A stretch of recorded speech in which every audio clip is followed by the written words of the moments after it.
साल 2022 जा रहा है, साल 2023 आ रहा है और हो सकता है जिस वक्त आप वीडियो देख रहे हो साल 2023 आ गया हो। तो सबसे पहले तो आप सभी मेष राशि के जातकों को नए साल की ढेर सारी शुभकामनाएं। हमारा धर्म की तरफ से आप सभी को, आप सभी के परिवार के सदस्यों को शुभकामनाएं। हम चाहते हैं कि बीता साल जैसा भी गया हो, आपका बहुत अच्छा गया हो या कुछ खट्टा मीठा गया हो, लेकिन हम चाहते हैं कि 2023 आपके जीवन में वो खुशियां लेकर आए जो किसी साल आपको नहीं मिली। सबसे पहले प्रभु के चरणों में आपके लिए मैं प्रार्थना करता हूं कि आप सभी का जीवन 2023 में बहुत अच्छा बीते।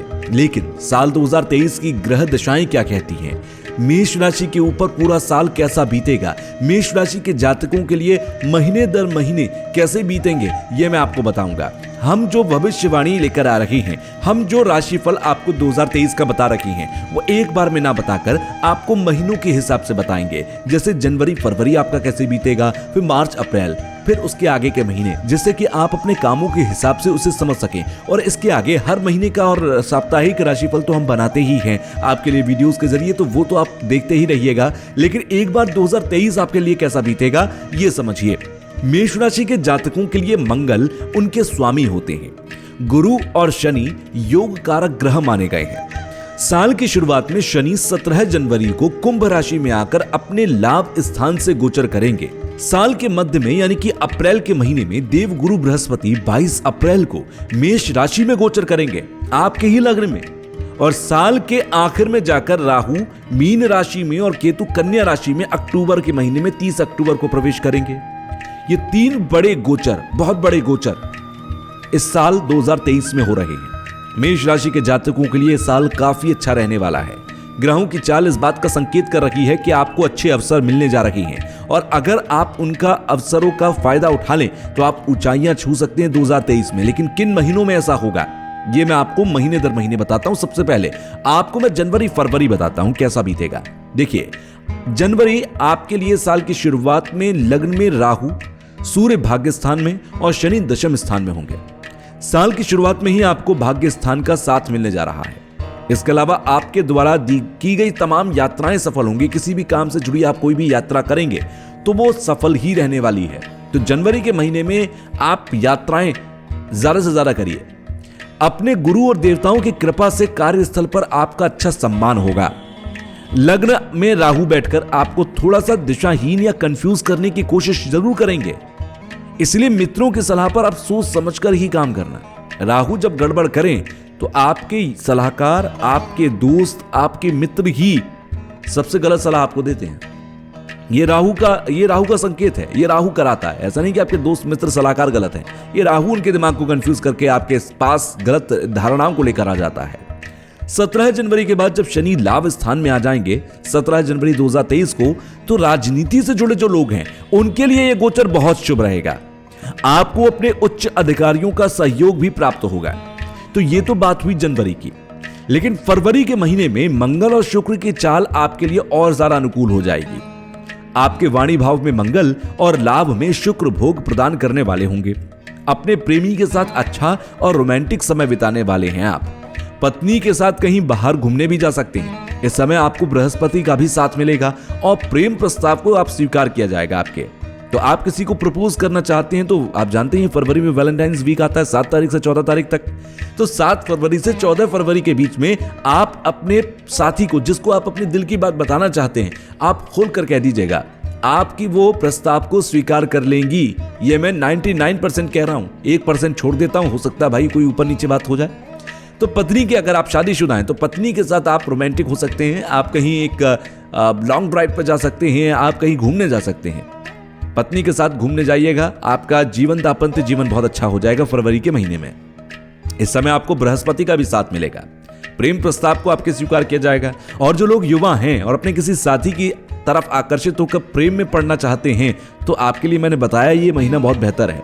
ये महीना लेखन यानी कि जो राइटिंग करते हैं लोग, जो आर्ट से जुड़े हुए लोग हैं, किसी भी तरीके के आर्ट से जुड़े हुए हैं, उनके लिए बहुत अच्छे अवसर लेकर आ रहा है। जो लड़कियां फैशन और ग्लैमर की फील्ड में काम कर रही हैं उन्हें इस समय बहुत फायदा होगा। इस समय जो स्त्री जातक अपना काम शुरू करना चाहती है उनके लिए गोल्डन पीरियड है। परिवार की मदद आपको मिलेगी और आप काम करिए, आप बहुत आगे जाएंगे।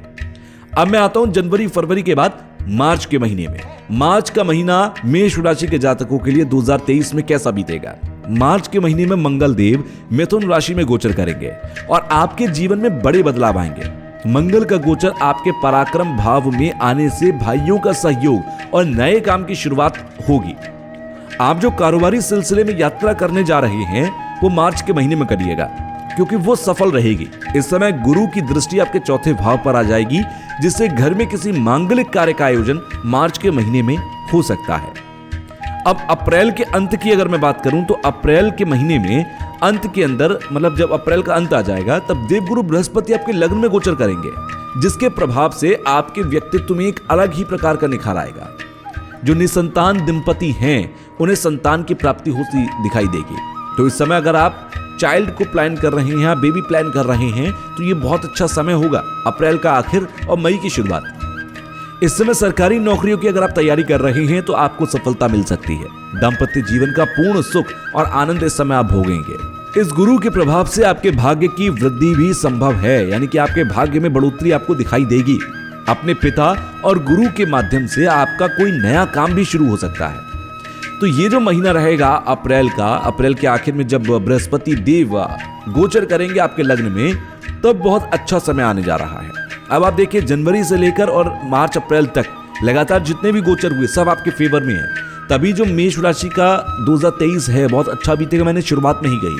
अब मैं मई जून की बात करता हूं। मई जून महीने के अंदर, मई और जून दोनों महीनों की अगर मैं मिलाकर बात करूं, शुक्र और मंगल के प्रभाव के कारण आपका मन किसी संपत्ति को खरीदने में जा सकता है। इस समय आर्थिक स्थिति को देखकर चलना होगा। लग्न का राहु और लाभ भाव में बैठे हुए शनि की पंचम पर दृष्टि थोड़ी अड़ियल रवैये को जन्म देती है, लेकिन इस समय किसी विपरीत लिंग के प्रति आकर्षण आपको दिक्कत दे सकता है। तो आप किसी विपरीत, जो भी आप अगर लड़के हैं तो लड़कियों की तरफ, लड़की हैं तो लड़कों की तरफ, महिला है तो पुरुष हैं तो महिला, इस तरीके से विपरीत लिंग के प्रति आकर्षण जो होगा, अट्रैक्शन आपको होगा, लेकिन वो होने नहीं देना, ये आपको दिक्कत देगा। लग्न में उच्च के सूर्य का गोचर हो रहा है और राहु से युति कर ग्रहण दोष भी बन रहा है, जिससे सरकारी काम से जुड़े लोगों को कुछ कठिनाइयां आएंगी इन महीनों में। इस समय आपके अहंकार में वृद्धि हो सकती है, आप घमंडी हो सकते हैं। तो ये मई जून के महीने में थोड़ा सा आपको अपनी आदतों पर कंट्रोल रखना है। अगर ये आप रख लेंगे तो आपका जो गोचर पीछे से अच्छा आ रहा है वो और अच्छा ही चलेगा। जुलाई अगस्त महीने की अब मैं बात करता हूं। जुलाई के बाद सूर्य बुध और अनुकूल बृहस्पति के कारण आप महत्वपूर्ण कार्यों का संपादन करेंगे, यानी कि आप उन कामों को पूरा करेंगे। विदेश भाव के स्वामी के लग्न में होने से विदेश यात्राओं का सुख साल के बीच महीनों में, यानी कि जून जुलाई अगस्त, इन महीनों में आपको प्राप्त हो सकता है। विदेश यात्रा करने जा सकते हैं। आप कहीं विदेश में घूमने का प्लान कर रहे हैं, किसी कारोबारी सिलसिले से जाना चाह रहे हैं तो आप चले जाइए, ये संभव होगा। आपको वीजा लग जाएगा जुलाई अगस्त के महीने में। व्यापारी वर्ग के जातकों के लिए समय बहुत बढ़िया है। इस समय आपको अपने जीवन साथी की सेहत पर ध्यान रखना है। कहीं ऐसा ना हो कि आपके दाम्पत्य जीवन में किसी गलतफहमी के कारण कोई समस्या जन्म ले ले। तो ये संभावनाएं यहां मुझे अगस्त के महीने में दिखाई दे रही हैं, इसलिए थोड़ा सा इस नजर से भी ध्यान रखिएगा। चलिए अब सितंबर अक्टूबर का मैं जिक्र करता हूं। सितंबर और अक्टूबर में आपके जीवन में भविष्य को लेकर रूपरेखा तैयार होगी। राहु का गोचर आपके लग्न से हटकर 12वें भाव में आ जाएगा और आप गुरु चांडाल योग से मुक्त हो जाएंगे। इसके साथ ही आपके दाम्पत्य जीवन में एक बार फिर से मधुरता आने लगेगी। जिन जातकों के प्रेम प्रसंग में समस्या आ रही थी, उन जातकों को अब अनुकूल परिणाम मिलने लगेंगे। बृहस्पति की दृष्टि वित्त से जुड़े मामलों में आपको सफलता देगी, यानी कि इस दृष्टि से आपको बहुत फायदा होगा। अब मैं चलता हूं नवंबर दिसंबर, यानी कि 2023 के आखिरी 2 महीनों में। नवंबर दिसंबर के महीने में राहु का गोचर आपको विदेश से लाभ और साल के अंत में विदेशी यात्रा का सुख देगा। अब एक तो आपको जुलाई अगस्त के महीने में विदेश यात्रा का सुख मिल रहा है, दूसरा नवंबर दिसंबर में भी मिलेगा। इस समय नौकरी में आप बढ़िया प्रदर्शन करने में सफल होंगे। एकादश भाव के शनि, यानी कि 11वें भाव के शनि और लग्न के गुरु और शुक्र के प्रभाव से एक अलग आध्यात्मिक ऊर्जा का अनुभव आप करेंगे। पारिवारिक शांति बनी रहेगी। जो छात्र हैं, जो पढ़ाई करते हैं, जो बच्चे स्कूल जाते हैं, कॉलेज जाते हैं, साल के आखिर में थोड़ा सा कठिन उनके लिए समय आएगा। स्वास्थ्य को लेकर साल के शुरुआत के 4 महीने आपको अच्छे रखने हैं। गुरु के लग्न में आने से भाग्य में वृद्धि तो है ही, सेहत में सुधार भी हो जाएगा। कुल मिलाकर मेष राशि के जातक अपने करियर में इस साल वो हासिल कर लेंगे जो उन्होंने आज 2022 तक सिर्फ सोचा ही सोचा था, लेकिन 2023 के आखिर तक वो अपने जीवन की ऊंचाइयों को छू कर दिखाएंगे।